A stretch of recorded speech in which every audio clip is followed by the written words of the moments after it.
Hello दोस्तों।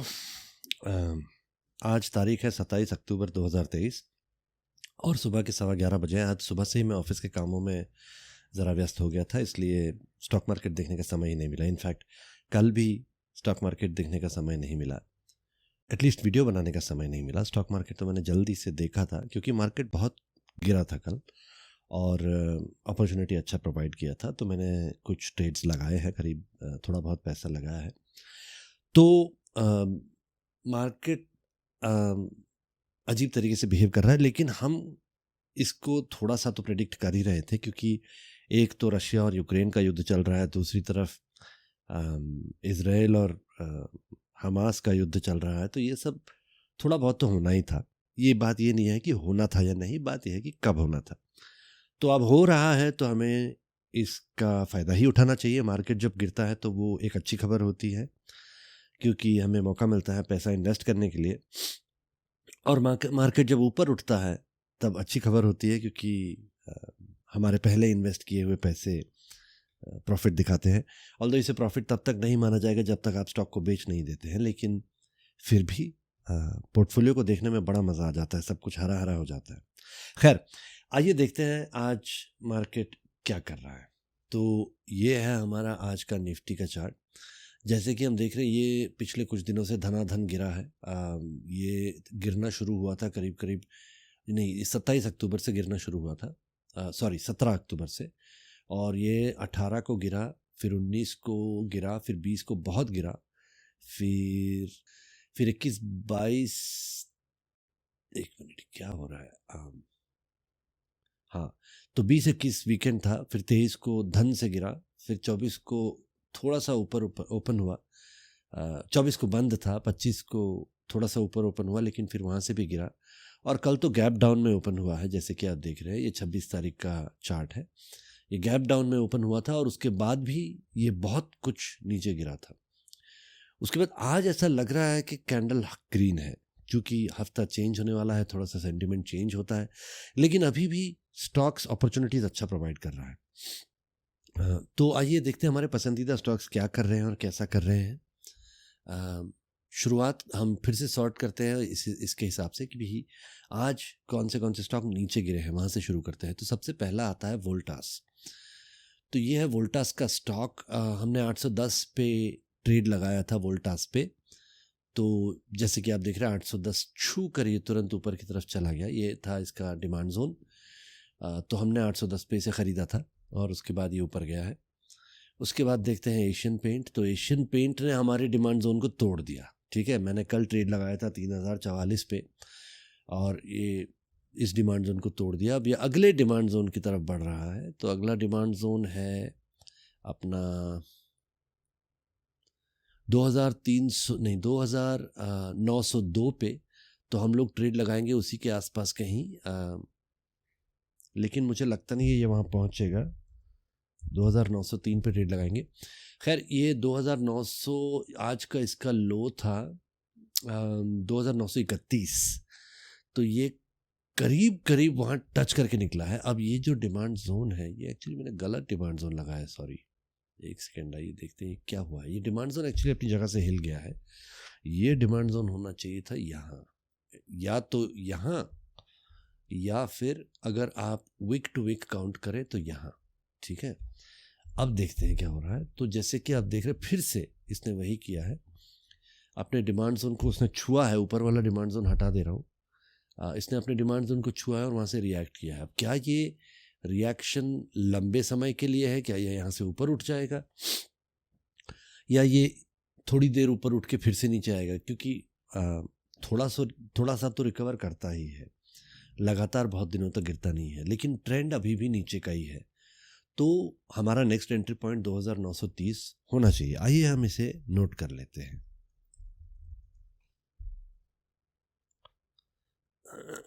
ये मेरे कल के ट्रेड्स हैं जो मैंने कल लगाए थे।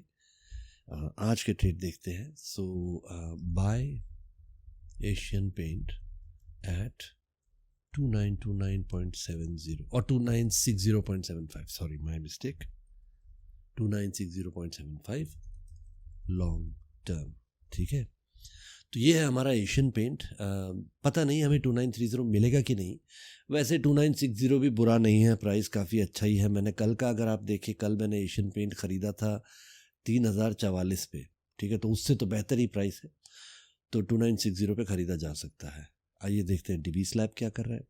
डीवी स्लैब का आसपास में कोई डिमांड जोन है नहीं फ़िलहाल, तो करने के लिए ज़्यादा कुछ नहीं है, कोई नया लेवल बना भी नहीं है, तो गिरा काफ़ी है, लेकिन मैं इसे अभी भी होल्ड करना प्रेफर करूँगा। वैसे तो इसका RSI अगर देखें तो 32.86 पे है, तो ये बहुत अच्छा RSI है, लेकिन हम डिमांड जोन सप्लाई जोन के बेसिस पे डिसीजन लेते हैं, तो अभी मैं होल्ड करना प्रेफर करूँगा।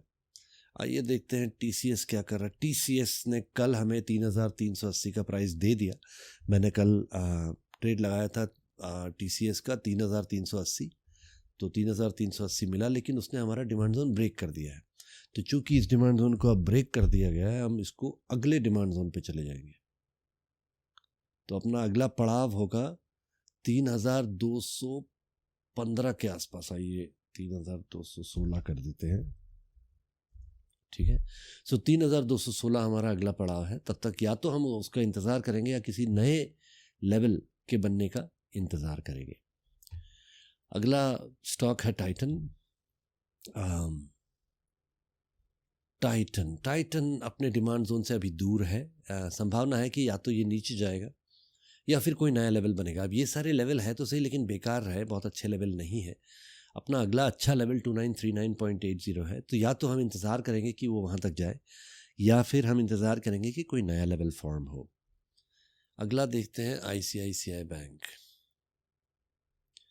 ICICI बैंक अपना अगला पड़ाव 881.95 है, तो हम इंतज़ार करेंगे 881.95 का।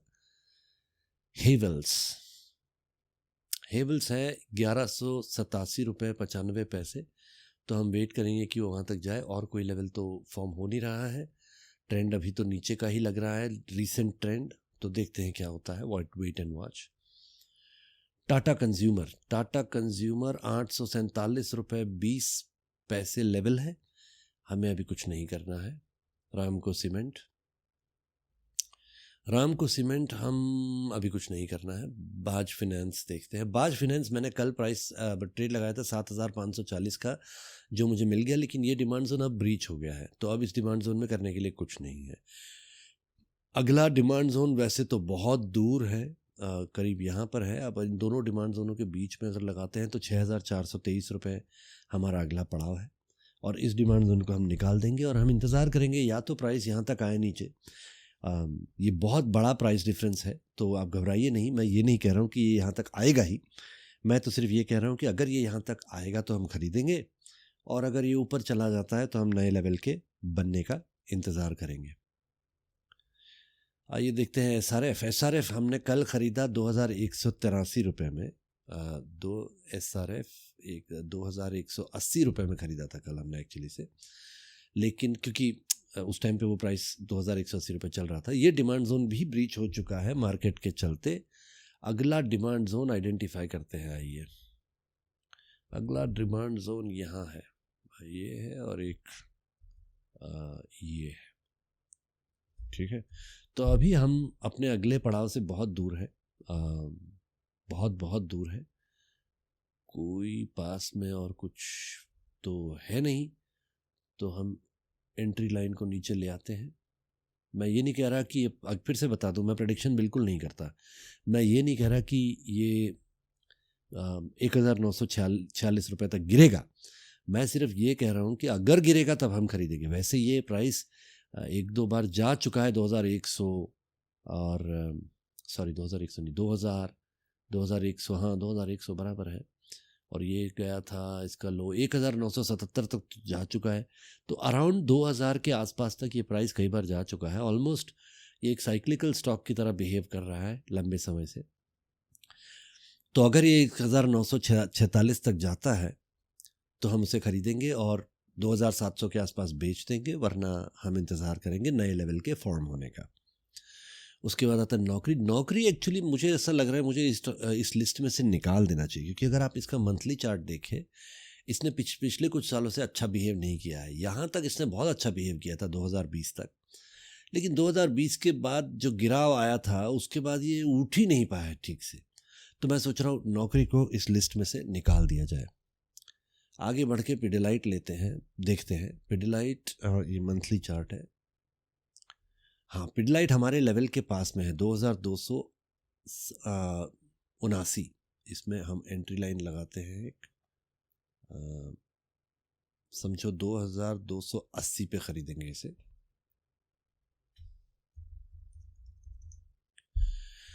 इसका नोट ले लेते हैं। Buy Pidilite industries at 2280.00 long term. ठीक है। अब और ये 2200 के काफ़ी करीब भी है, तो एक्चुअली ट्रेड लगाया जा सकता है।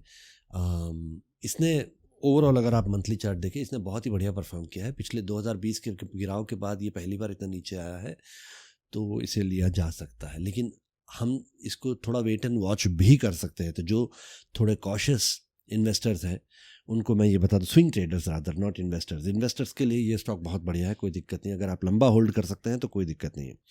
लेकिन अगर आप स्विंग ट्रेडर हैं तो मैं आपको आगाह कर दूं कि हो सकता है कि ये ऊपर नीचे मिड टर्म में होता रहे, थोड़ा ऊपर जाए थोड़ा नीचे आए। तो अगर आप मीडियम टर्म के स्विंग ट्रेडर हैं, 1-2 महीने में रिटर्न्स चाहते हैं, तो इसे थोड़ा कॉशियसली देखें, इसमें इन्वेस्ट ना करें। आइए देखते पीआई इंडस्ट्रीज। पीआई इंडस्ट्रीज कल हमने 3280 पे ख़रीदा था। ये देखिए कल का ट्रेड मैंने लगाया था 3279.80 के आसपास ख़रीदा था, और ये मुझे मिल भी गया था ट्रेड। आज ये वहाँ से रिएक्ट करके ऊपर की तरफ बढ़ा है, तो हमारा मतलब जो डिमांड जोन है वो काम कर गया है डाउनवर्ड ट्रेंड के बावजूद। अब क्या ये ऊपर ही की तरफ चला जाएगा, कुछ कह नहीं सकते। ट्रेंड अभी नीचे की ओर है, तो हो सकता है कि ये इनिशियल करेक्शन के बाद इनिशियल रिकवरी के बाद फिर से वापस नीचे जाए, तो वक्त ही बताएगा। लेकिन अगर नीचे जाता है तो हम इस डिमांड जोन को नज़रअंदाज करके नया डिमांड जोन ढूंढेंगे। अभी फ़िलहाल कुछ करते नहीं हैं। कंटेनर कॉरपोरेशन तो खैर कुछ, इसने ये डिमांड जोन ब्रीच कर दिया है। कल मैंने कंटेनर कॉरपोरेशन लिया था क्या, देखते हैं। नहीं, मैंने नहीं ख़रीदा था, क्योंकि कल ये ऑलरेडी ब्रीच कर चुका था इसको, तो ये डिमांड जोन इनवैलिड हो जाता है। हमें इंतज़ार करना है अगले डिमांड जोन का, जो कि ये है। और वैसे तो ये डिमांड जोन भी टेकन आउट है। अगर आप मुझसे पूछे तो यहाँ पर से एक बार रिएक्ट कर चुका है, तो मैं इसे नज़रअंदाज कर देता हूँ। 627 रुपये अगला पड़ाव है, तो अगर 627 तक पहुँचता है बहुत अच्छी बात है, ख़रीद लेंगे। अगर नहीं पहुँचता है तो अगले लेवल के बनने का इंतज़ार करेंगे। फिर देखते हैं रिलायंस। तो रिलायंस कल हमारे डिमांड जोन 2249 रुपये छू कर यहाँ से रिएक्ट कर गया है। मेरा ट्रेड एग्जीक्यूट हो चुका है। अब मैं इंतज़ार करूँगा कि 2793 रुपये के आसपास पहुँचे और फिर मैं उसे बेच दूँगा। तो अगर आपने ये ट्रेड नहीं लिया है तो ले सकते हैं। ये साइक्लिकल ट्रेड है, स्टॉक है। ये वही 2700 और 2200 के बीच में घूमते रहता है, तो उसी में हम लोग बार बार प्रॉफिट बनाते रहेंगे। उसके बाद देखते हैं टोरेंट फार्मा। तो टोरेंट एक मिनट, मैं इसका भी नोट ले ही लेता हूँ। जिन लोगों ने बाय रिलायंस एट 22 क्या था, सॉरी 22 मान लीजिए 62.00 साइक्लिकल। ओके, तो एक मिनट फिर से ज़रा देख लेते हैं। अब 2250 के आसपास ख़रीदना था, वो प्राइस तो अब मिलने से रहा, लेकिन 2262 भी बुरा प्राइस नहीं है, तो ख़रीदा जा सकता है। अगेन ये साइक्लिकल स्टॉक है, तो हो सकता है यहाँ से नीचे भी जाए। ट्रेंड तो अभी फ़िलहाल नीचे का ही है, लेकिन अगर नीचे का नहीं गया तो ऊपर भी जा सकता है। और देखने जाए तो ये साइक्लिकल ट्रेंड का सबसे लोएस्ट ट्रेंड है। अगर नीचे जाता है तो अगला पड़ाव ये होगा 2088 रुपये। ठीक है, 200 रुपये और नीचे जा सकता है। तो बेसिकली अगर और नीचे जाता है तो हम 2000 पे और ख़रीदेंगे, 2080 के आसपास। पर संभावना मुझे थोड़ी सी कम लग रही है, क्योंकि इसका RSI काफ़ी गिर चुका है, 33 रुपये तक पहुंच चुका है। तो जैसे कि मैंने कहा, हम प्रेडिक्शन नहीं करते। RSI अच्छा है, डिमांड जोन है, रिएक्ट भी कर चुका है, तो ख़रीदा जा सकता है। फिर आते हैं टोरेंट फार्मा पे। टोरेंट फार्मा तो ऊपर ही ऊपर जा रहा है, फिलहाल करने के लिए कुछ नहीं। डाबर देखते हैं। हाँ, तो डाबर मैंने कल खरीदा था 519 रुपये 40 पैसे पे, जैसे कि आप देख सकते हैं 519 रुपये पे ही खरीदा था एक्चुअली। अब ये जो है क्या कहते हैं, ये ब्रीच हो चुका है डिमांड जोन, तो अब इस डिमांड जोन को हमें नज़रअंदाज करना है। वैसे तो आज स्टॉक रिएक्ट करके ऊपर ही की तरफ बढ़ा है, लेकिन हम और नहीं खरीदेंगे। अगला डिमांड जोन देखते हैं कहाँ है, तो इस लेवल के नीचे कहीं ढूंढना है। यहाँ कहीं कुछ दिख तो रहा है, नहीं है, नहीं है। ये वैसे एक डिमांड जोन बन तो रहा है, लेकिन ये मेरा ख्याल है टेकन आउट है। ये यहाँ ये बहुत अच्छा डिमांड जोन नहीं है, क्योंकि इसका जो अगला हरा कैंडल है वो इस डिमांड जोन के नीचे चला जा चुका है, तो ये बेकार है। खैर, यहाँ पर कोई डिमांड जोन है नहीं डाबर का, तो हम या तो कुछ नहीं करेंगे, होल्ड करेंगे, या फिर डिमांड जोन के बनने का इंतज़ार करेंगे। पर ट्रेंड अभी ओवरऑल नीचे का है, तो 519 पे मैंने ख़रीद तो लिया है। अब देखते हैं आगे होता क्या है। उसके बाद आता है एस्ट्रल। एस्ट्रल हमारे 1800 रुपये के डिमांड जोन से रिएक्ट कर चुका है और ये ऊपर की तरफ बढ़ना शुरू हुआ है। क्या ये हमेशा ऊपर की तरफ जाएगा, कुछ कह नहीं सकते। ट्रेंड इसका ओवरऑल अगर लंबा ट्रेंड देखें तो अभी ये साइडवेज ट्रेंड माना जाएगा। वैसे तो ये यहाँ तक से करीब करीब यहाँ तक ये अपवर्ड ट्रेंड ही माना जा रहा था, ठीक है। लेकिन अब ये जो लोअर लो है ये ब्रीच हो चुका है, तो अब ये धीरे से साइडवेज ट्रेंड है। हो सकता है कि ये ट्रेंड टर्न होकर डाउनवर्ड ट्रेंड हो थोड़े समय के लिए। वैसे एस्ट्रल ऐसा करता नहीं है। आप इसका लॉन्ग टर्म ट्रेंड अगर देखें तो बहुत ज़्यादा देर तक ये नीचे जाता नहीं है। 2 बार गया है। एक बार यहाँ पर 2022 का कौन सा महीना था, ये गया है जनवरी 2022 में, यहाँ से नीचे की तरफ जाना शुरू हुआ था, और यहाँ सितंबर 2022 में भी नीचे गया था। लेकिन यहाँ पर भी अगर आप देखें, अगर ओवरऑल ट्रेंड यहाँ पर भी ऐसे अगर लॉन्ग टर्म ट्रेंड देखें तो ऊपर ही की था, नीचे नहीं था। मतलब ये बहुत लंबे समय तक नीचे गया नहीं है, ठीक है। ये धीरे से ऊपर ही की तरफ बढ़ रहा है। खैर, मीडियम टर्म में ट्रेंड नीचे था, इस बात का ये बात मैं मानता हूँ। तो भरोसा करने वाला स्टॉक है ये, मैं कह रहा हूँ। तो अभी फ़िलहाल मैंने 1800 में ख़रीदा तो है, तो देखते हैं क्या होता है। तो अब बात यह है कि हम एक और चीज़ देखते हैं यहाँ पर। इसे कहते हैं इंडिया विक्स, ठीक है। इंडिया विक्स यानी इंडिया वॉलेटिलिटी इंडेक्स, ठीक है। अब इंडिया का जो वॉलेटिलिटी इंडेक्स है ये हमारे स्टॉक मार्केट के विपरीत चलता है, ठीक है। आमतौर पे जब ये ऊपर जाता है तब स्टॉक मार्केट नीचे जाता है, और जब ये नीचे जाता है तब स्टॉक मार्केट ऊपर जाता है। इसका मतलब ये है कि अगर ये बहुत ज़्यादा नीचे चला जाए तो संभावना है कि स्टॉक मार्केट बहुत ज़्यादा ऊपर जाएगा, और अगर ये बहुत ज़्यादा ऊपर जा चुका है तो क्रैश इम्पेंडिंग है। तो अभी अगर आप इसका मंथली चार्ट निकालूं मैं, तो ये जनरली ये देखिए, ये बहुत ऊपर गया था, यहाँ से बहुत नीचे की तरफ गया है। ये है मई 2020 का। तो ये जो है ये चार्ट रिवर्स है। मतलब 2020 में जब स्टॉक गिरे थे बहुत सारे, ये ऊपर उठा था इंडिया विक्स, और जब मार्केट ऊपर उठना शुरू हुआ धीरे धीरे तो ये इंडिया विक्स नीचे जाना शुरू हुआ, ठीक है। अब अगर आप देखें, इसका जो लोएस्ट पे पहुंच चुका है करीब करीब, इसका मतलब मार्केट काफ़ी ऊपर जा चुका है, ठीक है।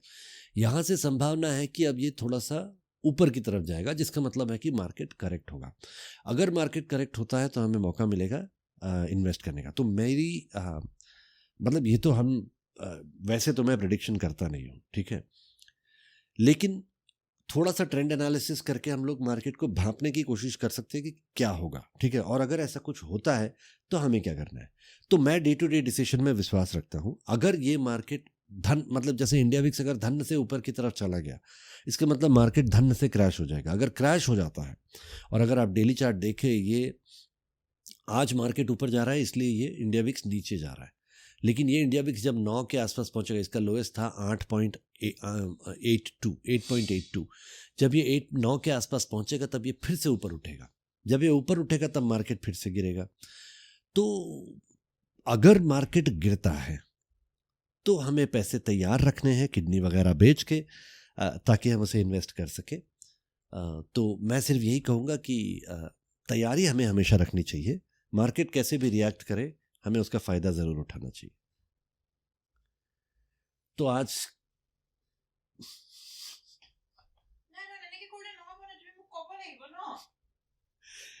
तो आज के लिए इतना ही काफ़ी है। आशा करता हूँ कि आपको वीडियो पसंद आया होगा। अगर पसंद आया है तो लाइक और शेयर करना ना भूलें, और दोस्तों से शेयर ज़रूर कीजिए ताकि हम ढेर सारा पैसा सभी कमाएं।